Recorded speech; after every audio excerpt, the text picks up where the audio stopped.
ಪ್ರೀತಿಸಿ ಮದುವೆಯಾಗಿ 2 ಮಕ್ಕಳಾದ ಬಳಿಕ ಪತಿ ಕೈಕೊಟ್ಟಿದ್ದಾನೆ ಎಂದು ಆರೋಪಿಸಿ ಯುವತಿಯೊಬ್ಬರು ತಮ್ಮ 2 ಮಕ್ಕಳೊಂದಿಗೆ ಪಟ್ಟಣದ ಮುಖ್ಯ ಬಜಾರ್ನಲ್ಲಿರುವ ಹಾರ್ಡ್ವೇರ್ ಅಂಗಡಿ ಮುಂದೆ ಪ್ರತಿಭಟನೆ ನಡೆಸಿ ಘಟನೆ ನಡೆದಿದೆ.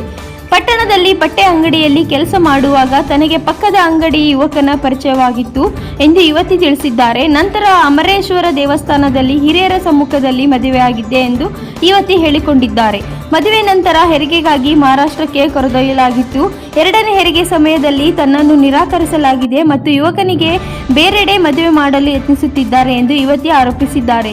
ತಂದೆಯ ಮಗನ ಹೋದರೂ ಆಶ್ರಯ ಸಿಗಲಿಲ್ಲ. ಕೆಲ ದಿನಗಳ ಸಂಬಂಧಿಕರ ಮನೆಯಲ್ಲಿ ಇದ್ದೇನು. ಮಕ್ಕಳು ಶಾಲೆ ಹೋಗುವ ವಯಸ್ಸಿಗೆ ಬಂದಿದ್ದಾರೆ. ಅವರ ಶಿಕ್ಷಣ ಮತ್ತು ಜೀವನ ನಿರ್ವಹಣೆಗೆ ಕಷ್ಟವಾಗಿದೆ. ನನಗೆ ನ್ಯಾಯ ಬೇಕು ಎಂದು ಯುವತಿ ಪಟ್ಟು ಹಿಡಿದು ಕುಳಿತಿದ್ದರು.